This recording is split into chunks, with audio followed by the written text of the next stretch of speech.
Alors oui, effectivement, je suis maître de conférence à l'IAE Lyon, l'école universitaire de management au sein de l'université Lyon 3, où je dirige le master ressources humaines et organisation. Et mes travaux de recherche portent sur les nouvelles formes de management, ce qu'on appelle les innovations managériales, les nouvelles formes de leadership dans notre contexte contemporain, qui est effectivement impacté par, entre autres, ce qu'on appelle la révolution numérique.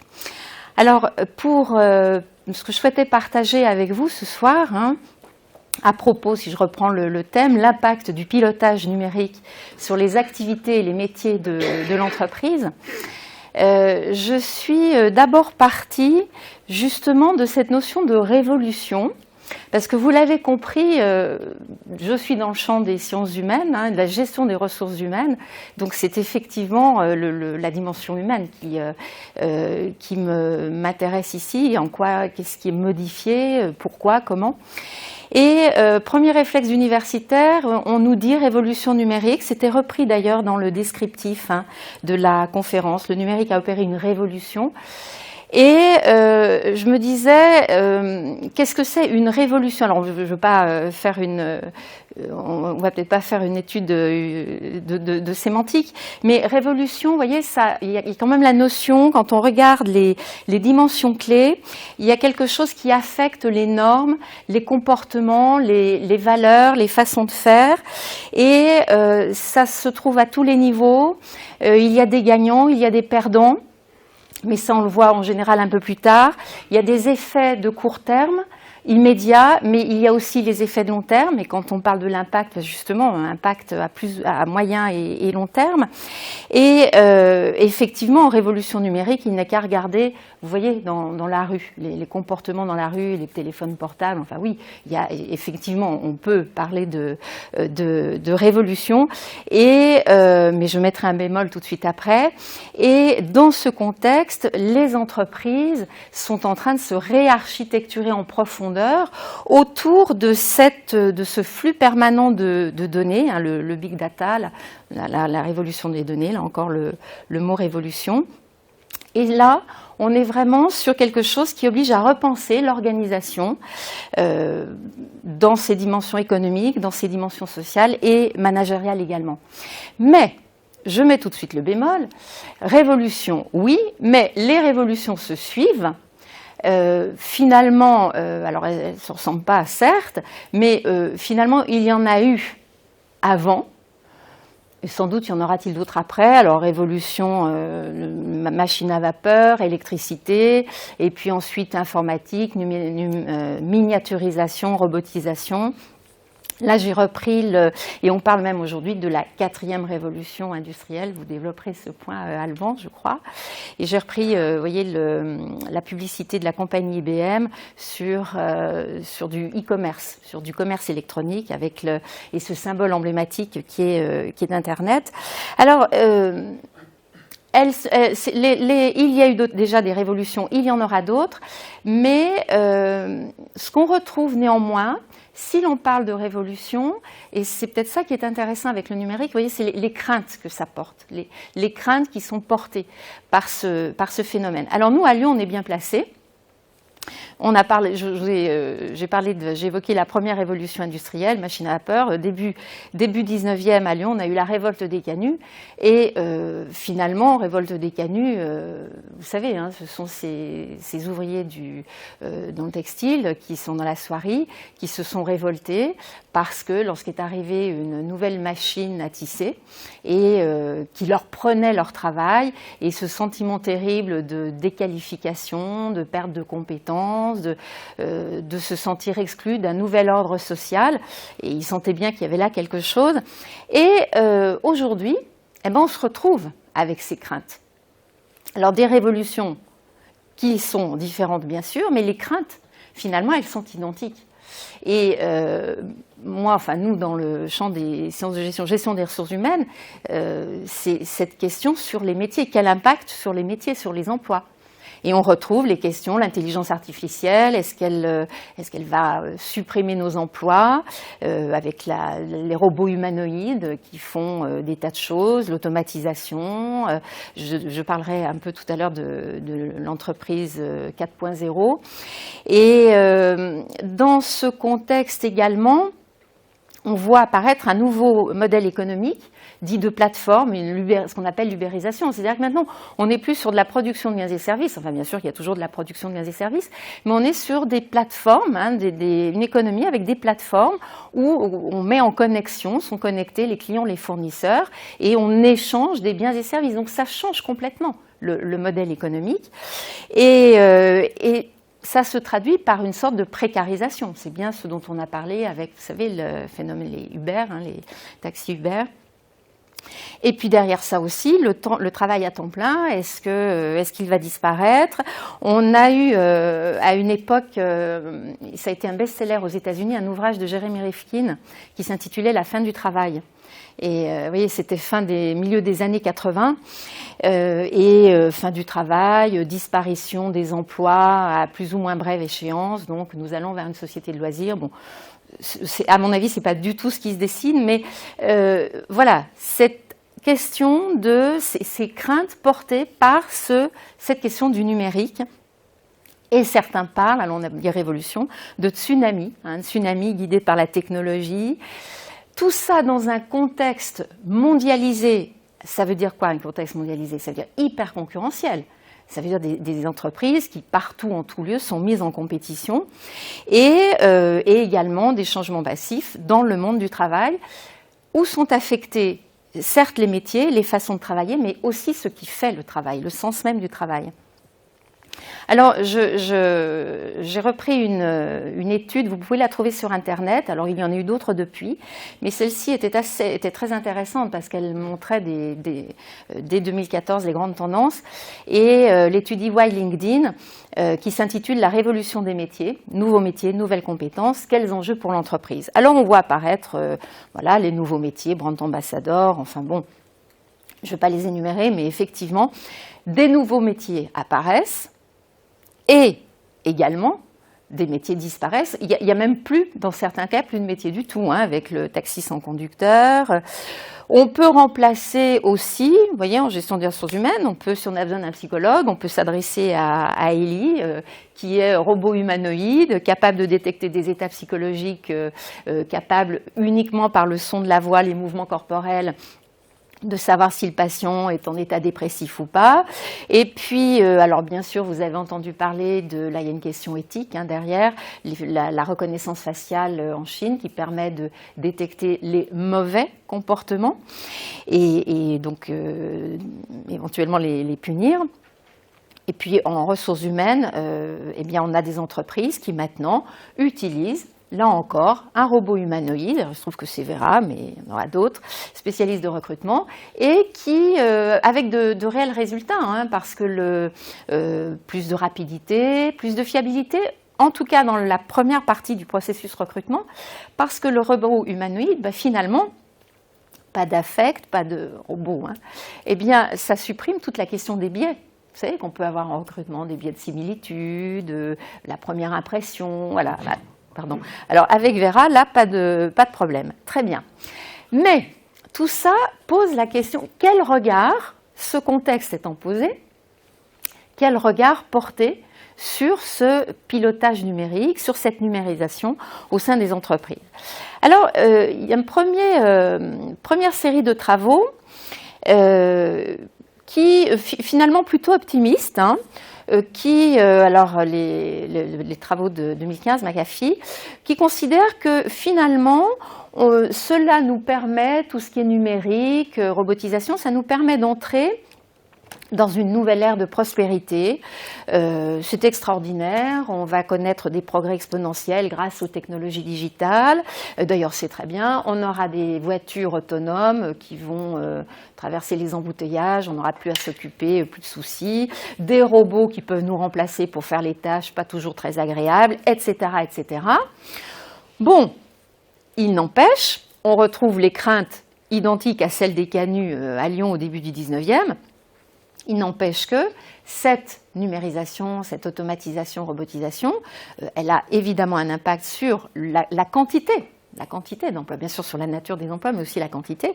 Et les travaux d'Osborne, Benedict Osborne, sur l'impact de l'informatisation et de la robotisation sur les emplois, avec un chiffrage aux États-Unis, quasiment la moitié des actifs risquent de perdre leur emploi. Renouvellement annuel des emplois. Alors renouvellement, ça veut dire que certains disparaissent, d'autres apparaissent. Alors là, c'est un peu moins pessimiste comme perspective. Et puis en France, là également, des prévisions sur la disparition, la modification des emplois. Alors certains, Stankiewicz parlera de destruction créatrice. Donc on est dans une évolution, un changement. On est là sur une perspective, sinon positive, en tout cas, j'allais dire, il y a de l'espoir, quoi. Mais il y a aussi un autre regard qu'on peut porter sur cette numérisation et robotisation, un peu plus pessimiste et qui va, alors on reprend la fin du travail, l'emploi est mort, vive le travail. Bon, alors Stigler a une approche, il dit on va pouvoir supprimer, alors ça c'est d'une certaine façon positive, tout ce qui est pénibilité, et on sera vraiment dans le travail créateur, épanouissement de l'homme. Bon. Et puis, toujours cette question de l'ubérisation qui fait, malgré tout, j'en ai parlé, on a les travaux de Dominique Méda, qui place le salarié en situation d'entrepreneur. Alors, ça peut être très positif. Finalement, se dire que voilà, je suis entrepreneur moi-même, j'ai une liberté, j'ai une autonomie. Je me défais des chaînes du salariat. D'une certaine façon, ça peut être vécu positivement, mais Dominique Méda nous dit l'auto-exploitation, elle n'est pas très loin, quoi. Il y a quand même un risque d'avoir un capitalisme de plateforme et une précarité. Et une sous-couvert d'apparition de nouveaux statuts, de demande. L'étude EY LinkedIn soulignait que dans la demande des jeunes générations, il y avait ce souhait de faire de l'entrepreneuriat. Encore une fois, moi je trouve ça extrêmement positif, mais il y a ce risque, n'oublions pas ce risque malgré tout, de précarisation et d'auto-exploitation. Vous savez, les films de Ken Loach sur It's a Free World, je ne sais pas si vous connaissez, où là on voit concrètement cette précarité. Et puis l'impact sur le marché du travail, c'est sur les métiers, mais sur la relation d'emploi, sur la structure même, sur l'organisation même du travail. Alors par exemple, l'étude de ESSEC, je trouvais intéressante, on demande aux étudiants où travaillerez-vous demain. Eh bien, vous verrez que à mon bureau, c'est 15%, donc le schéma classique, et puis chez moi, 55% dans des lieux de coworking. Avec ce qui est intéressant là, c'est de voir comment apparaissent des modes de travail très, très collaboratifs, très éclatés. Alors, ça pourrait être les Fab Labs, les Pop-up Workplace. Encore une fois, si on veut se saisir de cette question, vous voyez, entre la vision positive, c'est super, il n'y aura plus de travaux pénibles, les robots vont les faire à notre place, et puis la vision beaucoup plus pessimiste, on est dans l'exploitation, le capitalisme au robinet. Bon, sans doute la réalité est un peu entre les deux, mais moi je pense que ce que je vous propose, c'est de passer de la question qu'on a ordinairement, quel est l'impact de la révolution du numérique, du pilotage numérique sur les emplois, sur les métiers. Je vous propose de nous poser la question plutôt comment nous, hommes et femmes au travail dans le monde professionnel, comment nous changeons, nous redessinons le monde du travail en fonction des progrès technologiques, de la révolution numérique.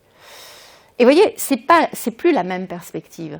Et à partir de là, on peut travailler parce que ce qui est important, au bout du bout, dans ce phénomène de robotisation, ce qui est important, c'est notre façon de vivre, c'est notre façon de travailler, c'est notre façon de créer.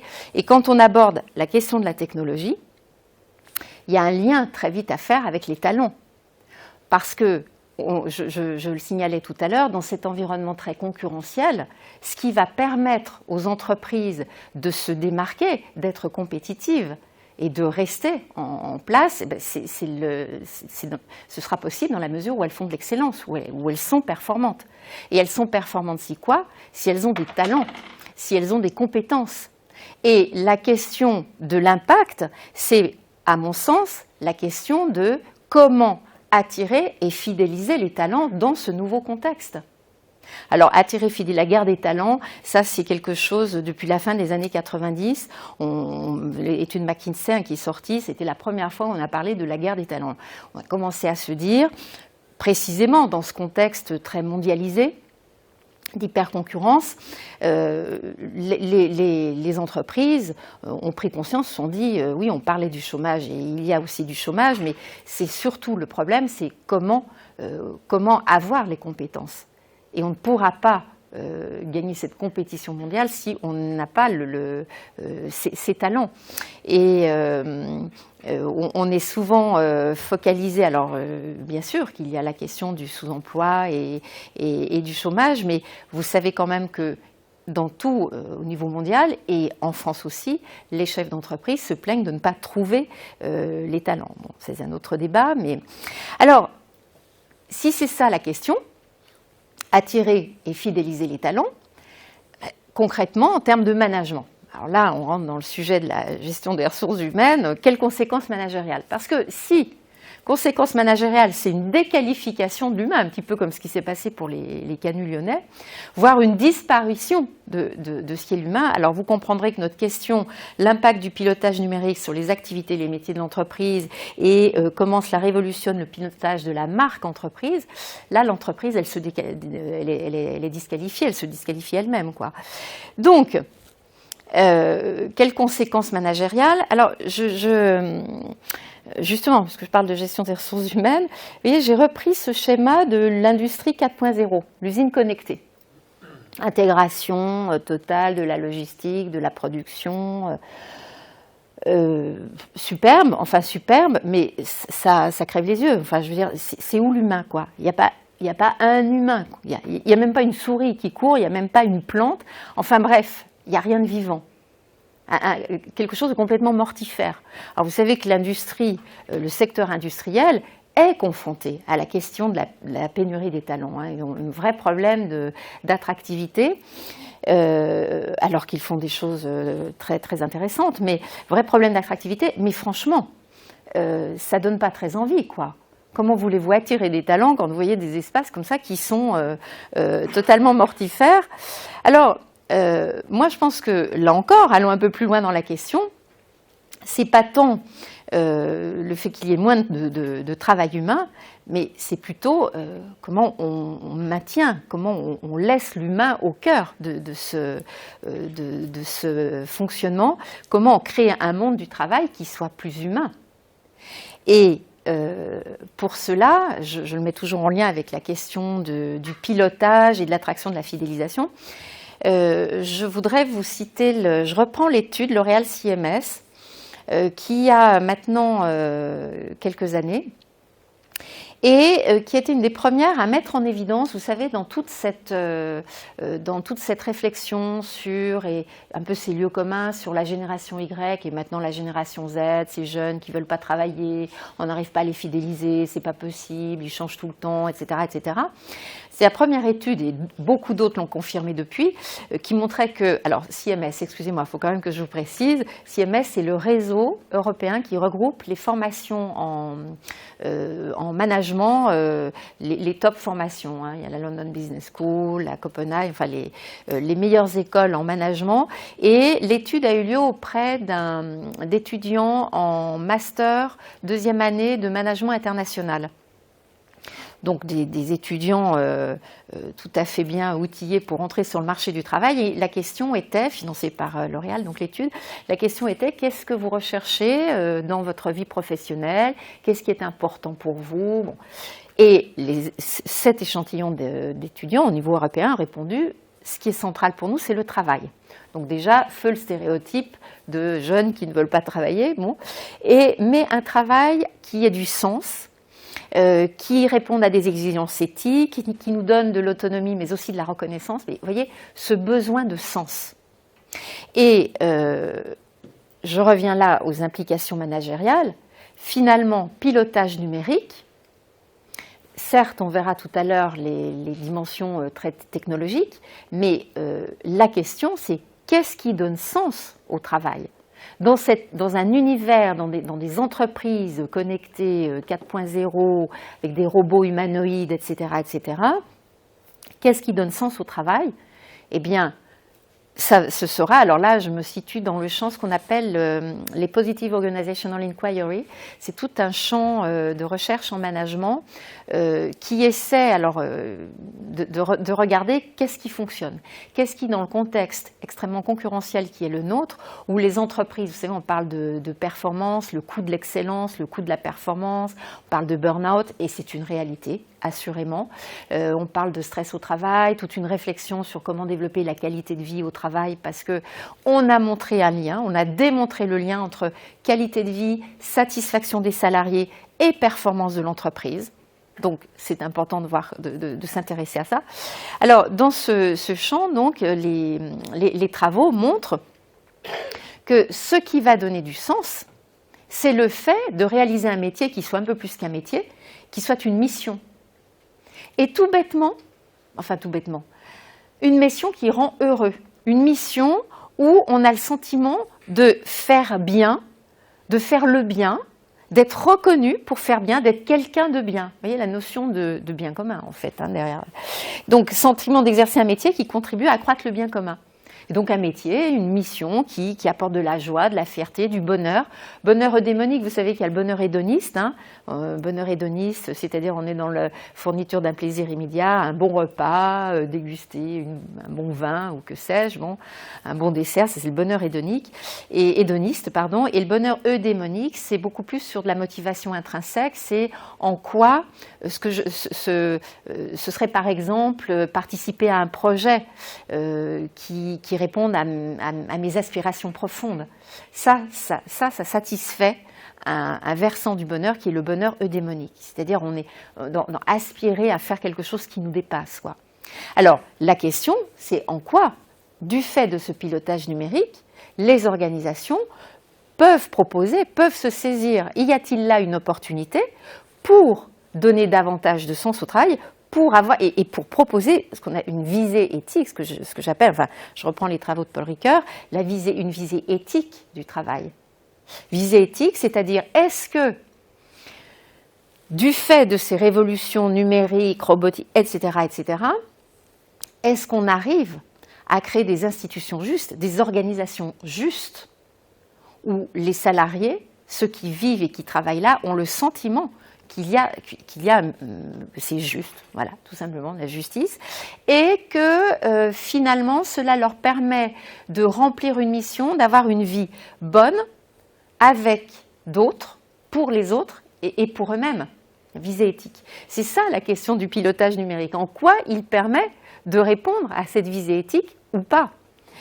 Et en quoi on peut, dans ce nouveau contexte, créer des communautés de travail où les relations, alors je reprends toujours ces études qui sortent sur les nouvelles formes de management et de leadership, où les relations sont fondées sur la confiance. Quel regard on pose sur celui qui travaille ? Alors certes, les robots ont déchargé de tâches la pénibilité, et ça c'est encore une fois extrêmement positif, mais en quoi le salarié qui est là, qui reste dans cet univers de révolution technologique, en quoi c'est une personne, quoi. En quoi ce qu'il fait, encore une fois, c'est une mission qui a du sens pour lui. En quoi chacun va pouvoir donner le meilleur de ce qu'il peut offrir. Et là, on est un peu dans une logique de don, enfin de générosité en tout cas. En quoi ça permet de répondre à une aspiration humaine fondamentale, qui est notre aspiration au bonheur, à être heureux. Et en quoi le sens, il est là. Le sens de la vie est de trouver ses dons. Le but de la vie est d'en faire don aux autres. c'est Picasso, certes, mais vous voyez, vous transposez ça dans le monde professionnel, dans le monde du travail. Ben, qu'est-ce que ça donne? Ça veut dire une organisation du travail qui, certes, est numérisée, robotisée, mais où l'humain demeure central. Et parce que c'est ce qui donne sens. C'est parce qu'il y a du sens. Alors, autre implication managériale, c'est quid du leader, quid du manager. Vous l'avez compris dans ce contexte, hein, le manager tel qu'on peut le voir dans vous connaissez les temps modernes de Charlie Chaplin, hein, la surveillance, le contrôle. Là aussi, on est sur quelque chose de très destructeur et mortifère. Et dans les nouveaux contextes, il est fort probable qu'on ait besoin, on en est revenu du mythe le leader, vous savez, le leader, le mythe du grand homme. Le héros, et qui est dans la puissance, la compétition. Et on s'aperçoit aujourd'hui, et plusieurs études, et en particulier une publiée en 2012, montrent que les organisations les plus performantes sont celles, l'étude avait été faite dans un contexte dans le secteur de l'hôtellerie-restauration, et on ne comprenait pas pourquoi, dans un groupe hôtelier, international, certaines unités hôtelières fonctionnaient très bien et puis d'autres beaucoup moins bien. Alors on a regardé, est-ce que c'est l'emplacement au bord d'une plage ou pas? Pas du tout, c'était pas ça. Est-ce que c'est le décor, le matériel? Pas du tout, que nenni. On s'est aperçu que ce qui faisait la performance de certaines unités et sinon la faillite, enfin les difficultés, les dysfonctionnements d'autres, c'était la forme du management. Et dans les unités où le manager était au service de son équipe, c'est-à-dire avec une sensibilité aux difficultés des collaborateurs, dans l'accompagnement pour les faire grandir, en les plaçant en avec des compétences, en encourageant la création de valeur pour l'ensemble de la communauté, pas seulement pour l'organisation, avec une capacité à déléguer, donc autonomie, responsabilité, eh bien ça, c'est ce qui faisait la performance de ces organisations. Et alors, ce n'est pas une référence académique, Didier Deschamps, mais c'est une référence très, très pragmatique, hein, très concrète, ça marche. Hein. Ce n'est pas ce que le leader possède, mais ce qu'il donne qui fait de lui un leader. Bon, je crois que sur cette question de pilotage numérique, finalement, c'est une question de regard. Quel regard on pose sur celles et ceux qui travaillent? Et lorsque Camus dit « Sans travail, toute vie pourrie, mais sous un travail sans âme, la vie étouffe et meurt », vous voyez, le danger, c'est est-ce que ce pilotage numérique va supprimer toute vie et un peu l'image de l'usine 4.0 et alors digitalisation, le risque, hein, immédiateté, tout va très vite, mais du coup des personnes qui sont en permanence proches du burn-out, et là qu'est-ce qui reste d'humain? Ou au contraire, est-ce que ça va être une opportunité pour les managers de se centrer sur l'homme et de mettre cette âme. Alors, j'aime beaucoup aussi Saint-Saulieu, que vous connaissez peut-être, hein, le sociologue, lorsqu'il dit, et je compris ensuite que même dans un travail fatigant, il y avait quelque chose à respecter, l'idée qu'un boulot était possible au-delà de la tracasserie du régleur et de la discipline, et que cette voie menait loin dans la réalisation de soi-même. Il n'y avait qu'à le regarder pour comprendre que tout boulot, travail manuel ou pas, enserre le joyau secret de la mesure de soi et du monde. Et je trouve cette phrase très, très belle. Alors évidemment, on rêve d'écrire ça, mais c'est là encore l'idée, la balance entre numérique d'un côté, puis il y a de numérique, mais humanité de l'autre, quoi, humanisation de l'autre. Sur le pilotage, idem. Pilotage numérique aujourd'hui, on se retrouve avec, je vous parlais de l'attraction et de la fidélisation des talents, on se retrouve avec une question qui est vieille comme le monde, quoi, parce que Christiane Desroches-Noblecourt, qui a travaillé sur Ramsès II, enfin le pharaon, bon, nous dit comment, vous savez, pour le pharaon, ce qui était son enjeu, c'était comme pour les entreprises actuelles, hein, comment se démarquer de la concurrence. Ramsès II, il assoit son pouvoir pouvoir, son pouvoir passait par les statues à son effigie, des temples à son effigie, les plus beaux possibles, les plus prestigieux possibles. Et donc pour ce faire, il avait besoin de talent. Il avait besoin d'artisans, de potiers, de sculpteurs, enfin non.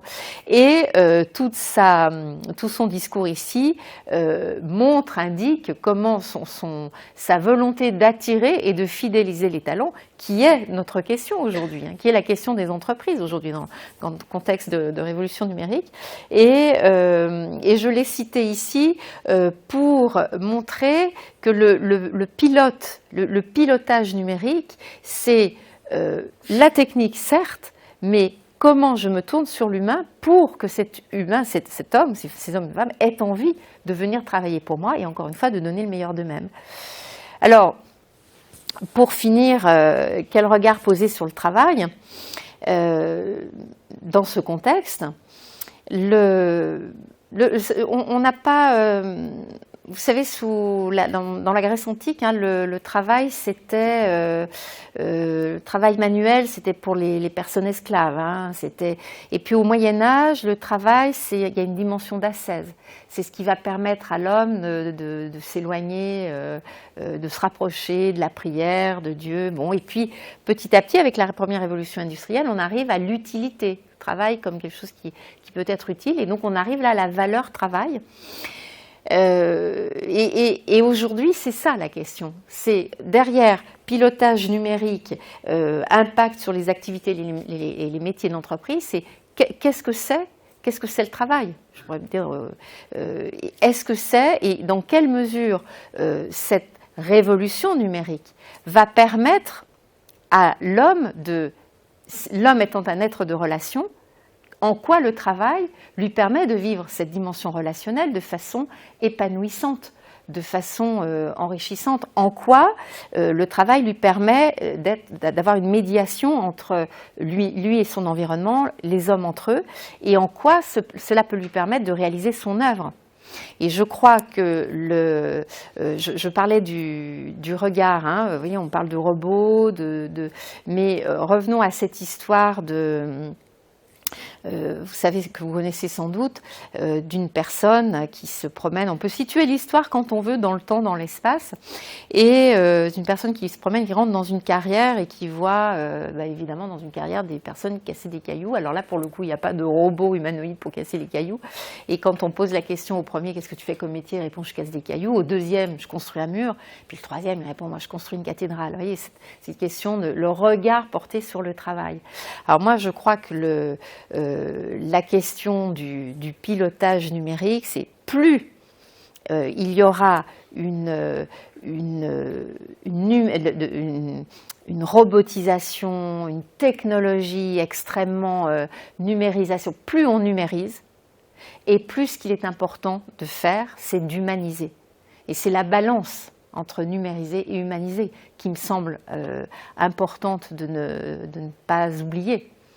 Et vous voyez, je termine un peu sur ce paradoxe entre, apparemment, hein, plus il y a de la technologie, et sûrement il y a des choses très intéressantes, faire des choses absolument extraordinaires, mais plus l'humain est important. Comment on met l'humain au cœur.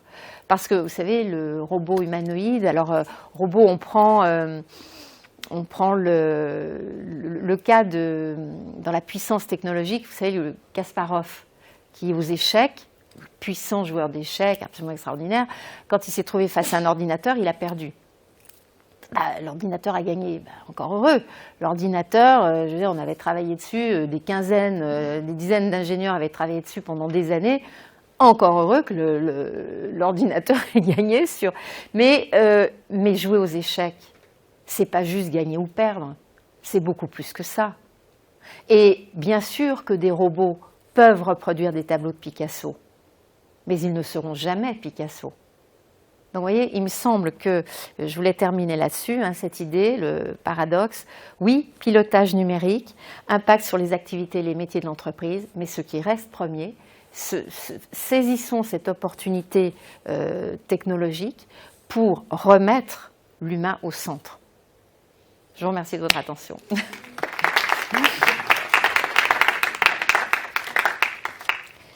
Alors, je crois que pour la petite manip, il faut que je vous donne le... Voilà, vous voulez que je... Alors, comment ça ? Et puis, il faut que je vous donne ça aussi. Oui. Merci.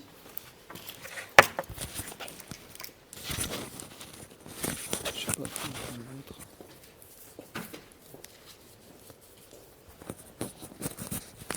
Si je le mets comme ça, on m'entend ? Je sais pas, en régie là-haut, vous m'entendez si je le mets... Ouais, c'est bon ? Ok.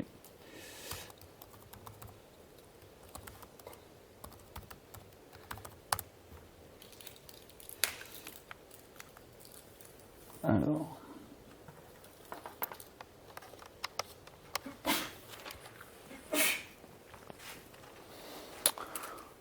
Bon, bonsoir à tous et à toutes. Effectivement, merci. Je prends la suite. Alors, il va y avoir peut-être quelques redites, mais je vous fais confiance, vous saurez faire la part des choses. Je vais d'abord me présenter. Donc, je m'appelle Alban Carnavos. Effectivement, je suis chef de projet à Entreprises et Numérique, qui est une structure qui existe depuis 2003 et qui est basée à Lyon, à Confluence, et qui accompagne les entreprises traditionnelles, on va dire, dans la mise en œuvre de projets numériques, dans leur transformation numérique. Moi, je suis plus particulièrement attaché à un programme qui s'appelle Usine numérique régionale, comme Pascal l'a précisé.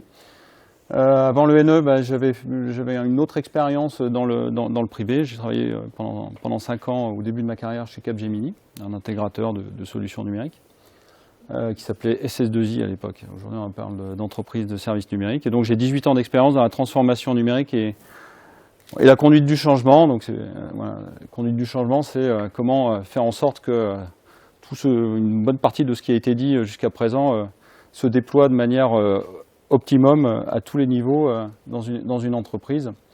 Et juste en préambule, avant d'attaquer, pour compléter ce qui vient d'être dit, nous on rencontre beaucoup d'entreprises, d'industriels, et 80% des entreprises qu'on accompagne dans la région, Auvergne-Rhône-Alpes, sont des entreprises de moins de 50 salariés. Donc toutes les questions relatives à la performance, donc le pilotage numérique de leurs activités, on les rencontre au quotidien, quoi. Et les craintes qui ont été évoquées, on les rencontre aussi au quotidien. Mais je vais rééquilibrer aussi parce qu'il n'y a pas que des craintes, et il y a surtout des améliorations apportées par cette révolution numérique. Autre parenthèse, je ne vais pas vous faire un cours de techno, là, parce que moi, la technologie, c'est pas mon truc. C'est pas mon truc. Je pense que vous n'êtes pas là pour écouter quelles sont les dernières avancées d'intelligence artificielle, hein, qui en parleront beaucoup mieux que moi. Simplement pour remettre un peu en contexte, et puis pour apporter aussi un regard complémentaire sur ce qui a été dit et sur comment ce numérique et cette révolution, on va en parler, cette transformation numérique s'opère dans les entreprises, et peut-être que vous aussi, vous êtes peut-être déjà amené à opérer des transformations numériques dans vos différentes structures dans lesquelles vous évoluez au quotidien. Alors, bon, je vais le refaire en cours parce qu'on en a parlé un petit peu. Là, il y a 3 dates qui correspondent à 3 révolutions industrielles, donc, que vous connaissez tous par cœur, j'imagine. 1784, 1870, 1969, il y a à peu près 100 ans entre chaque révolution, et qui effectivement a été poussée. Alors, on peut débattre de est-ce que c'est la demande qui pousse l'innovation, est-ce que c'est l'évolution de la société, des modes de consommation, et effectivement du rapport au travail, entre autres, qui pousse les innovations, ou est-ce que c'est l'inverse? Est-ce que les innovations technologiques créent un environnement qui fait émerger de nouvelles demandes? Voilà. Bon, je ne rentrerai pas dans le sujet, mais on peut se poser cette question. 1784, c'est le premier métier mécanisé. Donc en fin de compte, à chaque étape, on a des pics de croissance au niveau mondial. C'est des cycles économiques où on remarque des pics de croissance. Le premier métier mécanisé avec l'introduction des moyens de production donc mécanisés, notamment grâce à l'énergie hydraulique qui a précédé les métiers mécanisés par la machine à vapeur. 1870, la première ligne d'assemblage. Alors ce que vous voyez là, c'est une ligne pas d'équarrissage, c'est des abattoirs de Cincinnati. Alors officiellement, c'est pas Ford, contrairement à ce qu'on peut croire. Ford, c'est 1913. Là, on est en 1870 et c'est la première électrification d'une ligne. Alors, c'est pas une ligne d'assemblage, hein, une fois encore, hein, c'est tout simplement des carcasses de bovins, mais qui traversent toute l'usine par notamment via un système électrique. L'électrification concrètement de la production, et donc ça a amené d'une part la production de masse et ensuite corrélé à la production de masse, la division du travail grâce à l'énergie électrique. Et 1969, ce qu'on peut voir ici, c'est le premier automate industriel.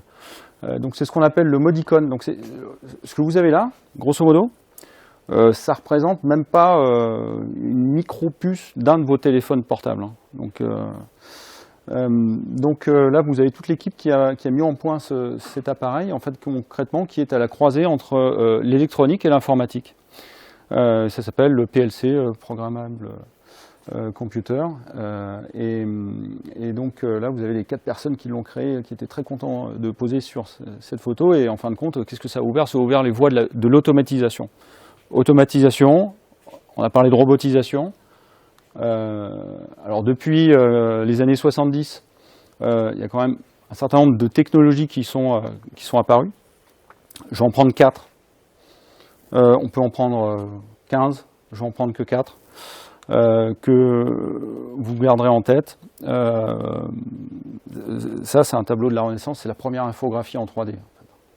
Donc, voilà. Donc la modélisation en 3D, c'est quoi? C'est la capacité, la possibilité de concevoir des produits en 3 dimensions. Donc qu'est-ce que ça amène? C'est fortement corrélé à l'informatique, hein, au développement de l'informatique, et ça permet de réduire les temps de conception et d'améliorer la qualité justement des produits conçus. Alors Internet, je ne vais pas vous expliquer ce qu'est Internet, mais si ce n'est que c'est un bouleversement majeur qui change à la fois la manière de communiquer et la manière de consommer, qui change aussi notre rapport aux choses, aux éléments, puisqu'aujourd'hui vous avez certainement dans votre smartphone ce que Joël Doranet appelle une télécommande en fait. Hein. Votre smartphone, c'est juste une télécommande qui vous permet d'accéder à de la donnée, de l'information, et donc tout ceci étant stocké dans le cloud. Et c'est Internet qui permet cet accès assez aisé à l'information, qui peut être aussi anxiogène. Mais voilà, donc ça c'est un mode de consommation qui donc fait évoluer aussi la vie en société, quoi. La microélectronique, donc on l'oublie un peu, hein, mais ça c'est le brevet du premier Macintosh. Donc même principe, hein. Ce que vous avez là, je crois que ça doit être il s'appelait ENAC, hein. Enfin je sais pas si c'était le premier ordinateur qui remplissait un étage complet, quoi. Pour faire pas grand chose en fait quand on regarde très concrètement aujourd'hui ce qu'on est capable de faire. Donc la microélectronique, les progrès de la microélectronique, ça permet quoi? Ça permet de miniaturiser les composants. C'est ce qui fait que par exemple là j'ai une télécommande dans la main, c'est ce qui fait qu'on peut faire voler un drone qui fait 10 cm de diamètre. Et puis surtout, les composants sont de plus en plus performants et de moins en moins coûteux. Donc j'ai une capacité de miniaturisation pour un coût de plus en plus faible et qui me permet de faire de plus en plus de choses. Voilà. Et le dernier point, la fabrication additive qu'on appelle injustement impression 3D, parce qu'en fin de compte, ce n'est pas une imprimante. Hein. C'est simplement qu'on rajoute des couches de matière au lieu d'en enlever quand on use. Alors, je peux vous faire un cours, mais l'usinage, c'est de la fabrication conventionnelle. C'est-à-dire que vous avez là un bloc de matière, et vous avez une fraise qui va usiner, qui va enlever de la matière. La fabrication additive, on inverse le processus. Enfin, en tout cas, on pense différemment les produits, et donc on les conçoit différemment. On rajoute des couches de matière uniquement là où on a besoin de la matière. C'est pour ça qu'on parle d'impression, mais le vrai terme, c'est la fabrication additive, puisque j'ajoute de la matière. Je rajoute, plutôt que la fabrication soustractive. Donc ça permet quoi? Ça permet le prototypage rapide. Vous avez parlé des Fab Labs, par exemple. Vous rentrez dans n'importe quel Fab Lab, vous avez des petites machines d'impression 3D qui... Alors, voilà, je viens de dire d'impression 3D, de fabrication additive. Et à des coûts relativement abordables. Il faut savoir que dans le monde professionnel, les machines de fabrication additive, elles peuvent dépasser les 800, voire le million d'euros. pour faire quoi en fait? Pour faire des prothèses de hanches par exemple, pour faire des prothèses de genoux en titane, des choses qui sont implantables chez vous et moi. Mais ça permet aussi de faire du prototypage rapide. Prototypage rapide, c'est très rapidement. Ça, on en parlera peut-être un petit peu après, mais comment est-ce que j'innove? En fait, en mettant très rapidement des idées en route, en expérimentant, en prototypant. Et les machines de fabrication additive, ça permet de faire ça. Concrètement, vous avez un modèle 3D, vous l'injectez, pour faire court, dans la machine, et elle vous sort une pièce. Voilà. En fonction de la matière, des contraintes, plus ou moins, un temps plus ou moins long. Ça permet et surtout la production sur mesure. Là, ce que vous voyez là, c'est un pouce. Ça, vous avez compris. En fait, c'est sur les lignes d'assemblage de BMW à Munich. Ils se sont rendus compte que quand les opérateurs passaient les câbles à l'intérieur des portières, entre autres, enfin de la structure métallique, ils se coupaient, quoi. Ils se sont dit comment est-ce qu'on fait? On change la conception, oui, mais on peut pas changer la conception puisque le passage de câbles, on peut pas le faire, c'est pas aussi simple que ça. Donc ils se sont dit on va scanner tous les pouces des opérateurs qui sont concernés, ça va quasiment tout le monde, et puis chacun aura son pouce. Et son pouce il est imprimé là, donc il est fabriqué en plastique et donc il est personnalisé. La fabrication additive c'est le prototypage rapide et la personnalisation. Je peux personnaliser des produits, ce qui change beaucoup le paradigme. Quand on parle de production de masse, vous vous rappelez, enfin Henry Ford, qui disait vous pouvez choisir la couleur de votre Ford T à partir du moment où elle est noire. Donc là, on est plutôt dans une autre logique. Quand on est capable de scanner des pouces et puis d'avoir des pouces personnalisés, c'est-à-dire à la taille aux dimensions exactes d'un opérateur, quelque part, on se dit aussi que là, pour le coup, la technologie, elle vient au service de l'humain, puisque de fait, on réduit les TMS, on évite de se couper, parce que c'est toujours embêtant, quoi. Alors, si on combine tout ça, avec, je vous ai mis un beau schéma d'une vieille, une usine telle qu'on n'en voit plus, en fait, c'est ce qu'on appelle la 4e révolution industrielle, en fin de compte. Vous avez les 3 premières, et celle-ci, c'est la 4e, il y en aura peut-être une 5e. On ne sait pas d'ailleurs quand est-ce qu'elle commence, quand est-ce qu'elle va se terminer, puisqu'on est dans cette phase d'évolution permanente des technologies, et qui fait dire qu'aujourd'hui, on est dans ce contexte-là de révolution industrielle. Alors, si on résume, c'est quoi? C'est qu'on combine des mini-révolutions technologiques, là j'en ai cité 4, mais il y en a plein d'autres. Puis il y en a tout le temps. Au fur et à mesure que vous avez des brevets qui tombent dans le domaine public, d'ailleurs, il y a des nouvelles technologies dont les fournisseurs s'emparent, et l'industrie. Alors, on parle d'industrie du futur, alors c'est vrai qu'on s'éloigne un peu là, du thème, mais pas tant que ça au final. Parce qu'en fait, vous remplacez industrie par entreprise, c'est la même chose. Vous remplacez entreprise par université, puis c'est la même chose. Disrupt Campus, je sais pas, on est un peu dans la logique, on bouscule un peu l'ordre établi, on va dire, et on expérimente, et puis en plus, quand ça marche, ça permet de déployer. Donc c'est un peu, finalement, on est dans les mêmes logiques. Alors, juste pour vous montrer qu'on n'est pas tout seul, on n'est pas les premiers, mais on n'est pas tout seul. Donc effectivement, c'est quelque chose qui a été théorisé et mis en application en Allemagne dès 2011. Je me suis arrêté à 2015 parce qu'en fin de compte, j'ai pris simplement les pays industrialisés principaux, plutôt nord. Mais au final, chaque pays a ses propres programmes. Donc nous, on est là. Ça date de 2015. Et avec des objectifs qui diffèrent selon les pays. Je ne vais pas rentrer dans le détail, mais si on prend que l'Allemagne, on aime bien comparer l'Allemagne à la France et inversement. Donc l'Allemagne, c'est le leadership en termes de machines-outils, de moyens de production. Et donc c'est ce qui détermine d'ailleurs toutes les actions en faveur de l'industrie allemande, d'équipementier. Deuxième résumé, c'est quoi? En fait, on crée quoi en fin de compte? Parce qu'on a des mini-révolutions technologiques, on a une industrie traditionnelle. Qu'est-ce que ça crée? Ça crée des interactions. C'est-à-dire des interactions entre, vous avez vu, j'ai mis l'humain au milieu. Des interactions entre les produits, les humains et les machines. Alors c'est un peu schématique, là, les robots, ils ne ressemblent plus à ça. Les voitures non plus d'ailleurs. Et connectés entre eux, et qui parlent la même langue. C'est-à-dire qu'on relie des machines à des produits, à des humains, les humains contrôlent les produits. Alors les produits ne contrôlent pas les machines, quoique quand on a des montres connectées, on peut se dire, tiens, j'ai mon électroencéphalogramme là, d'Apple qui me dit qu'il faudra peut-être que je m'assoie ou que je boive. un verre d'eau. Mais c'est ça en fin de compte, c'est ces interactions. L'idée, on est dans du flux, effectivement ça a été évoqué, plutôt que dans du stock, donc des flux de données qui vont naviguer entre, et là on peut élargir dans un écosystème plus élargi avec des clients ou des fournisseurs. Et des fournisseurs. Patrick Pouyanné, patron de Total, lui, j'ai pris, parce qu'en fait ça ne sert à rien de réinventer, je trouvais que c'était plutôt bien pensé.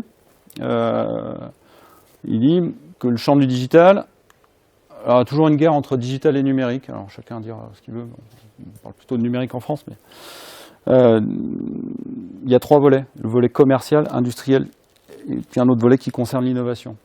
Pourquoi ? Parce qu'en fait, quel impact en fait ça sur mon entreprise ? On peut prendre ces 3 points par exemple, et résumer par cette vision donc d'une entreprise voilà, qui est le numéro 1 ou 2 mondial de fourniture d'énergie carbonée, mais pas que. Donc il dit quoi ? Il dit que je maintiens l'objectif, c'est de maintenir le digital, c'est de maintenir un contact direct avec mes clients. Pas simplement parce que j'ai l'habitude de servir mes clients, donc ça à la limite, maintenir un contact direct, il n'y a rien de nouveau. Par contre, ce qui est nouveau, c'est ça. Pour faire face au risque de désintermédiation et à l'apparition d'un nouvel acteur qui va bouleverser mon marché et un nouvel acteur sur le net. Donc la désintermédiation, on en a parlé, c'est une notion de plateforme, j'y reviendrai juste après. Le deuxième volet sur un volet industriel, donc organisation, la performance industrielle, c'est pas la performance commerciale, c'est vendre plus de prestations à mes clients, mais plutôt comment est-ce qu'on fait pour abaisser les coûts de production, et améliorer l'organisation et la sécurité. Et la sécurité des équipements, mais aussi des personnes. Voilà, ça en fait partie. Et l'innovation, je ne sais pas si vous le voyez là, tout en bas. L'innovation, c'est quoi ? Alors pour un groupe comme Total, mais on peut prendre le parallèle de n'importe quelle entreprise, n'importe quelle PME qui exporte à l'international, et on a quand même des entreprises dans la région, mais pas que, en France, qui exportent une part importante de leur chiffre d'affaires à l'international, donc ils doivent déjà appréhender cette notion globalisée. Donc c'est l'open innovation, ce qu'on appelle l'open innovation, c'est-à-dire l'innovation ouverte, c'est finalement j'ai des équipes de R&D, j'ai une expérience, je maîtrise mon process, mon savoir-faire, mais il y a peut-être aussi une petite boîte, une start-up ou un inventeur fou qui va me sortir quelque chose que je ne suis pas capable de sortir dans un délai suffisamment court et qui me permette d'adresser un marché beaucoup plus rapidement que si je le faisais moi-même en interne. Donc l'open innovation, c'est avoir accès à des nouvelles idées. Alors partout sur la planète, parce qu'au final, faut sortir quand même d'une vision un peu trop ethnocentrée pour voir ce qui se fait ailleurs et puis essayer de l'adapter et de l'intégrer dans sa chaîne de valeur. Ça, je vous ai pris simplement tous les ans, les Échos organisent le palmarès des entreprises les plus digitales, alors du CAC 40, ils appellent ça des entreprises, ils appellent ça le I440. Donc vous voyez que Total, 8e, ils étaient 2e l'année dernière, donc ça contredit peut-être ce que je vous ai dit juste avant, mais bon, sachant que c'est très fluctuant. Voilà, Air Liquide, qui est le fournisseur mondial de gaz liquéfié, sort numéro 1 cette année, et puis ça c'est un article qui date d'il y a 2 ans. En fait, qu'est-ce que dit le patron d'Air Liquide, là, Benoît Potier, si je ne me trompe pas, il dit que le numérique va jouer un rôle majeur dans la transformation d'Air Liquide. C'est important, ça va jouer un rôle majeur dans quoi ? Dans la transformation d'Air Liquide. On est dans une transformation de modèle, transformation organisationnelle. Et en fait, qu'est-ce qu'il a fait ? Indépendamment du fait qu'ils ont voté un plan de déploiement de techno, mais de réorganisation globale de 13 milliards d'euros. Donc c'est des logos que vous reconnaissez peut-être. Donc Netflix, Airbnb, Tesla, Uber. Si on regarde bien, on va prendre que Airbnb, c'est toujours un poncif, mais Airbnb, c'est le plus grand hôtelier du monde qui possède aucun hôtel. Uber, c'est le plus grand opérateur de taxi VTC qui possède aucune voiture. Je ne me place pas sur le volet social. En plus, c'est en train de changer parce que l'État de Californie a voté une loi reconnaissant le statut de salarié des chauffeurs de VTC. Donc c'est en train de bouger. L'effet disruptif et de course à la vitesse d'Uber dans les premières années a bouleversé le marché, enfin, a secoué tous les opérateurs en place. Par contre, il y a toujours un mouvement de balancier retour. Voilà. Donc ça, je trouve que c'est une bonne définition. Donc c'est pour ça que je me suis permis de la récupérer. Un autre point aussi, on peut parler d'entreprise disruptive. Ce qui détermine une entreprise disruptive ou la disruption, hein, c'est sa capacité à croître rapidement, à atteindre une masse critique, à se déployer sur plusieurs pays quasiment instantanément. C'est ça la disruption, c'est vraiment une course de vitesse. Là, on est un peu moins sur la course de vitesse parce qu'on est sur ce sont des acteurs qui existent depuis la naissance d'Internet, hein, finalement. Google, c'était un moteur de recherche au départ, hein, quand même. Donc Google, Amazon, Facebook, Apple, ça, vous savez, Microsoft, et le petit A qui est là, vous ne connaissez pas? C'est le premier supermarché du monde, c'est Alibaba. Donc, on parle d'entreprise-État. Alors, Fernand Braudel, dans les années 50, il avait conceptualisé l'économie monde et la firme monde. La firme monde, c'est sa capacité justement à rayonner dans le monde entier. Voilà, on est sur le même principe parce qu'en fin de compte, on a des entreprises qui ont des valorisations boursières qui sont supérieures à certains États. Donc la notion d'entreprise-État remet en question votre capacité, votre liberté, quelque part. Je ne fais pas de politique, hein, mais c'est la réalité. Votre liberté individuelle, c'est-à-dire par rapport à mes données, enfin, il faut quand même savoir que toutes vos données, elles transitent sur toutes ces plateformes-là. Alors peut-être que vous utilisez peut-être moins Alibaba, mais bon, je pense que Facebook, c'est plutôt pour les seniors maintenant.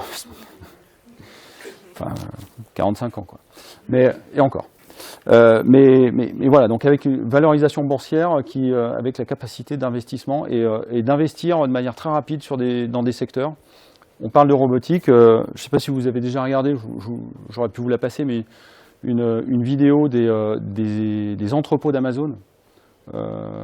C'est assez impressionnant. Hein. C'est-à-dire que l'automatisation poussée à l'extrême, c'est très très très impressionnant. Et c'est ce qui explique que, on peut dire que c'est une absurdité, que vous commandez à midi, vous êtes livré à 18h.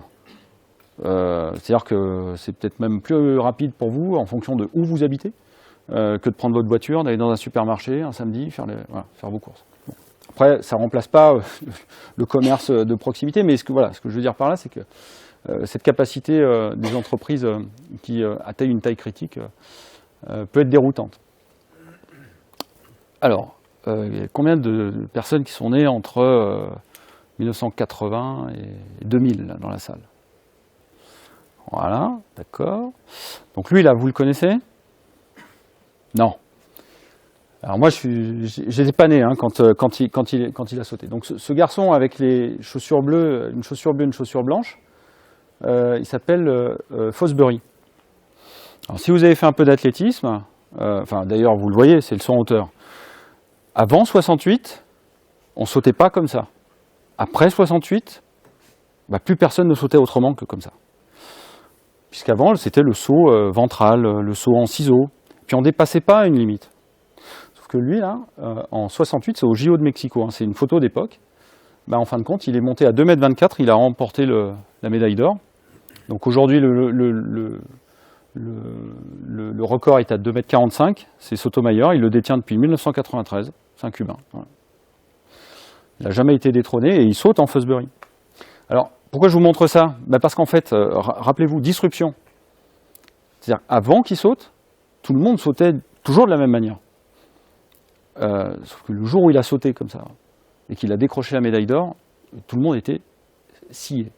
D'une part parce que très peu l'avaient vu s'entraîner, il y a un effet de sidération, et parfois, des fois, quand on parle des entreprises comme ça qui ont une croissance exponentielle, vous savez, la croissance linéaire, je n'ai pas fait beaucoup de maths, mais je pense que peut-être Didier voit de quoi on parle.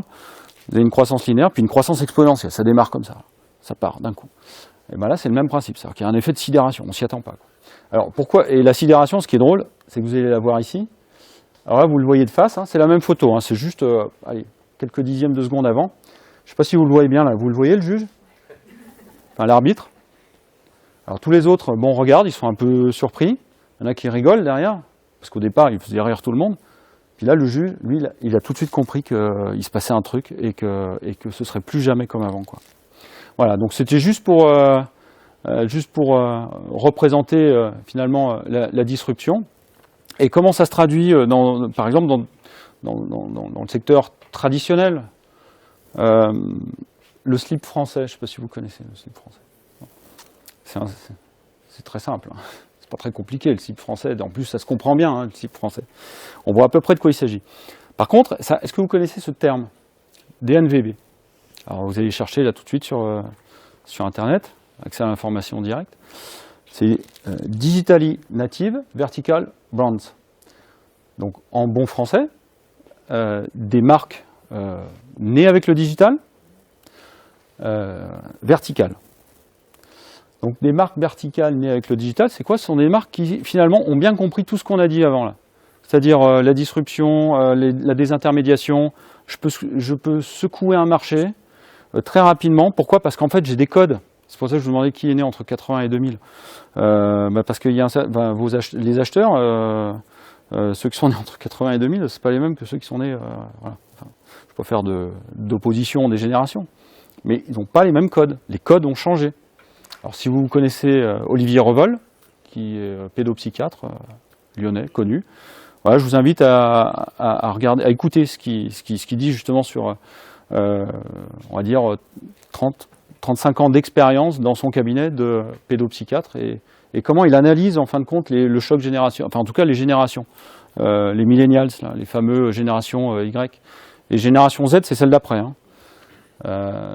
Et donc, pourquoi je vous parle de ça? Parce qu'en fait, eux, c'est pas qu'ils ont tout compris. Par contre, ils ont ciblé une niche. Il y a quelques marques comme ça, Jimmy Fairly, Cézanne, je ne sais pas si ça vous parle, qui sont nés sur Internet, qui ont compris les codes des millennials, entre autres, et qui ont un lien direct avec leur clientèle, avec leurs consommateurs, qui utilisent les mêmes codes que leurs clients. Les réseaux sociaux, voilà, le storytelling, voilà, tout ce qu'on explique. Et puis, voire même qu'ils font même mieux que ça, c'est qu'ils ouvrent même des magasins physiques. Jimmy Fairly, les lunettes, ils ont 60 magasins en France. Cézanne, je ne sais pas si vous le savez, mais en ce moment, là, mesdames, il y a 3 magasins. Il me reste 3 minutes. Cézanne a pas 3 magasins. Si, ils ont peut-être 3 magasins en France. Et il y en a un qui est un pop-up store au terreau. Dépêchez-vous parce qu'il va fermer là. Il est là pour un mois et demi. Mais en fait, il a fait déjà toute sa campagne de com sur Internet depuis plusieurs années. Voilà. Et en fait, c'est quoi la différence? C'est ça en fait. Voilà. Pourquoi? Parce qu'en fait, ils ont tout compris. Ils ont compris qu'on peut très bien concevoir un produit, mais par contre, ce que veulent les utilisateurs, c'est ça. Ils ne veulent pas s'embêter à passer sous la barrière ou machin. Et en plus, c'est bête parce qu'il n'y a pas de portail, il n'y a pas de barrière de l'autre côté. Donc, ils passent directement par là. Voilà. Donc, l'expérience utilisateur. Ça, je vous passe. C'est Apple Pay qui a 300 millions de clients. De clients pour quoi faire? Tout simplement pour payer. C'est-à-dire que concrètement, on peut très bien se passer aussi d'une carte bancaire, on peut se passer de beaucoup de choses en fin de compte. Ce qui veut dire que la banque est complètement disruptée aussi dans son domaine d'activité. Je vais aller très vite. Là, je vous montre rapidement des lignes de... Alors, l'impact dans l'entreprise, ça c'est une ligne de production intelligente. On parlait de robots, là on a un robot qui est en cage, comme les animaux. C'est-à-dire qu'il est ici et il va faire quoi? Il va prendre des pièces qui sont usinées ici. Il va les faire passer sur ce banc de contrôle et il y a une petite caméra qui vient valider que le modèle 3D, eh bien, la pièce usinée correspond au modèle 3D. Ça correspond, très bien. Ça part en XP.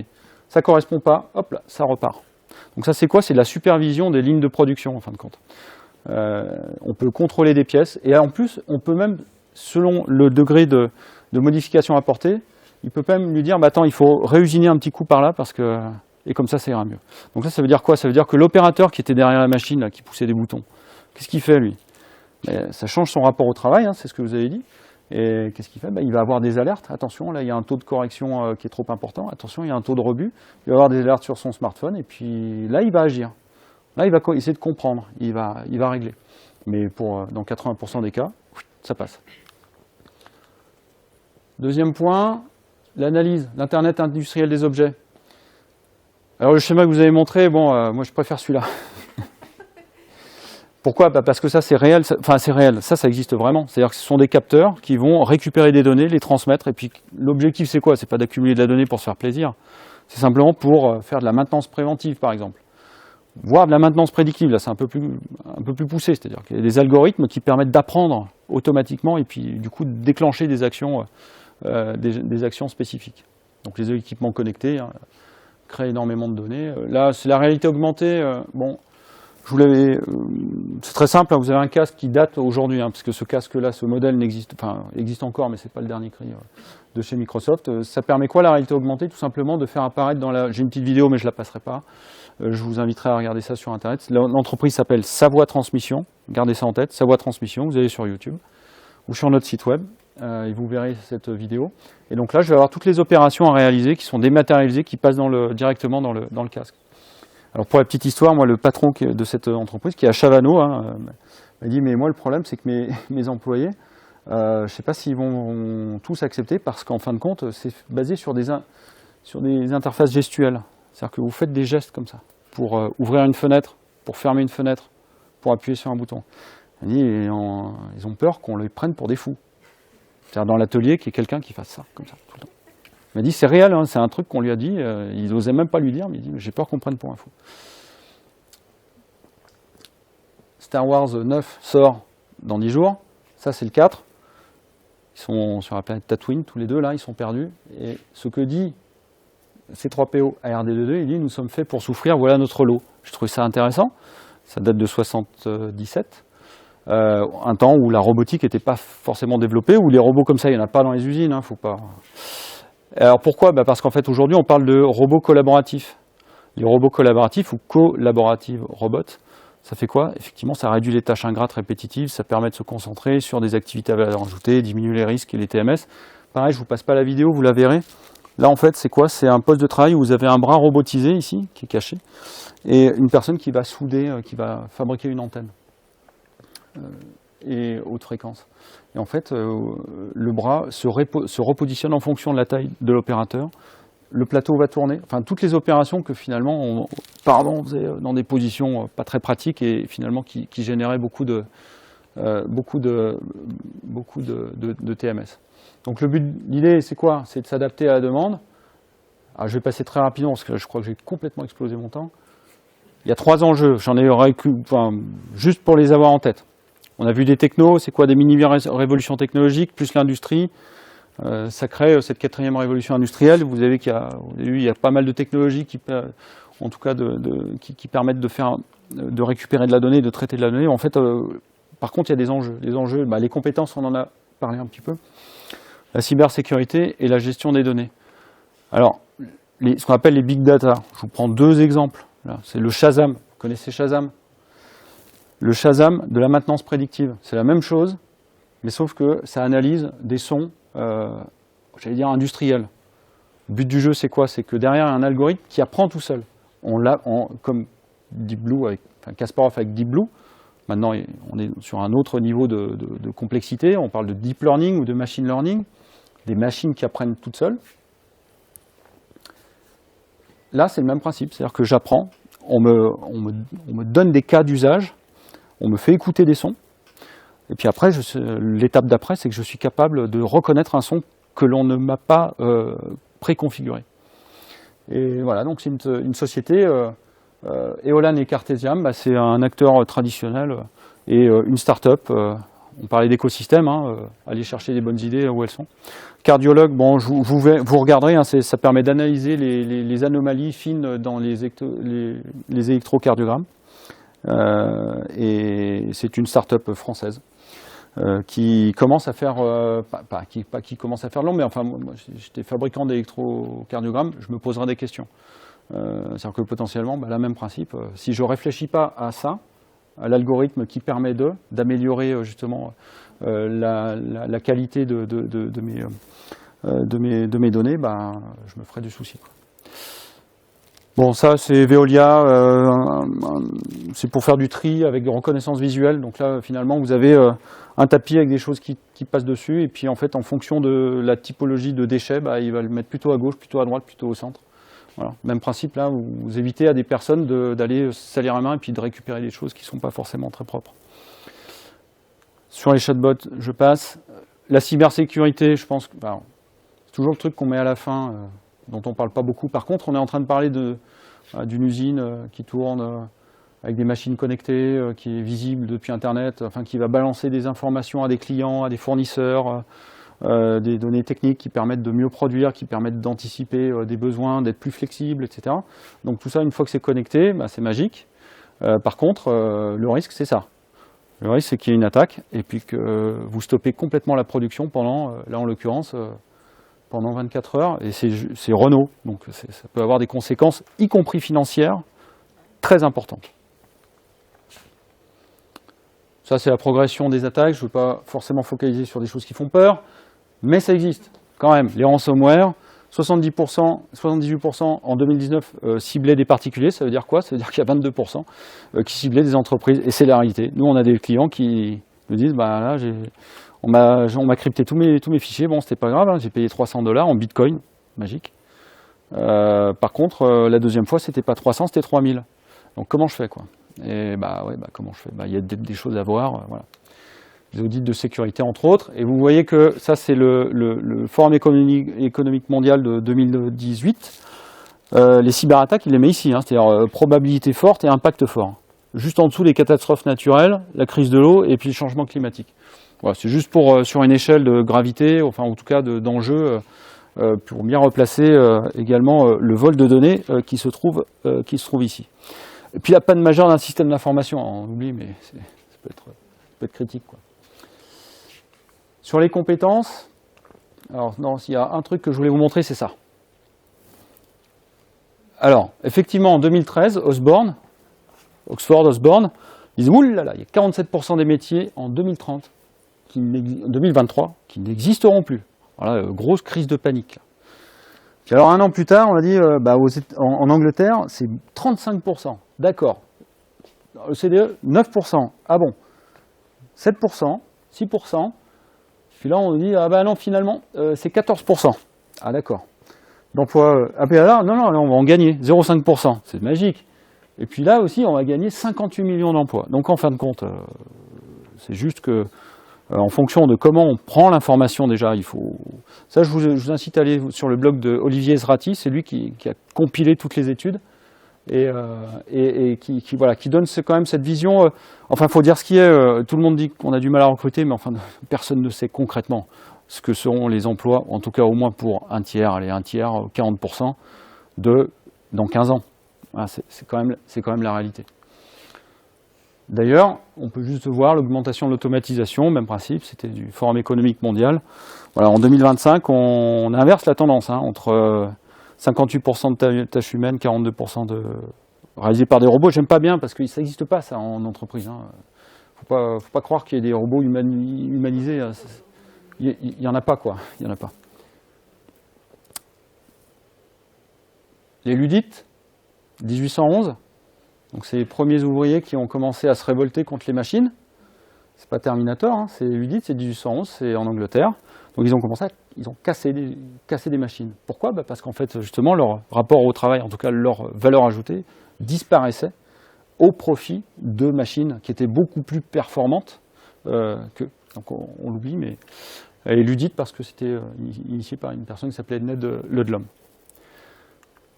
Donc ça crée beaucoup de tensions en fin de compte, hein, parce que c'est des tensions sur l'emploi, c'est important, c'est quelle société on veut créer, quoi, en fin de compte, hein, est-ce que la technologie va nous asservir au point de finalement qu'on soit remplacé par des robots, qu'on devienne nous-mêmes des robots. Là, il y a des nouveaux métiers, donc je vous passe, vous regarderez, de toute façon, vous voyez à peu près, mais effectivement, il y a des métiers qui n'existaient pas. Aujourd'hui, les data scientists, ça s'arrache. Hein. C'est des rémunérations mirobolantes. Par contre, on ne sait pas où les trouver, c'est ça le plus problématique. Donc du coup, il y a un phénomène de rareté, donc le peu qui sortent avec un profil data scientist qu'on peut mettre dans une case, finalement, ils sont plutôt en position de force. Alors, Ça tombe bien. Philosophe, bien connu. Non, Didier Deschamps, qu'est-ce qu'il a dit? En fait, là, c'est juste à la suite de la victoire de la France, dernière Coupe du Monde. Ils ont dit le management des millénials, les leçons de Didier Deschamps. Quand j'ai vu ça, je me suis dit, je vais le lire quand même, ça m'intéresse. Donc c'est assez court, hein, c'est en 3, grosso modo, pour faire court. Il dit quoi? Il dit les millénials, c'est ceux qui sont nés entre 80 et 2000.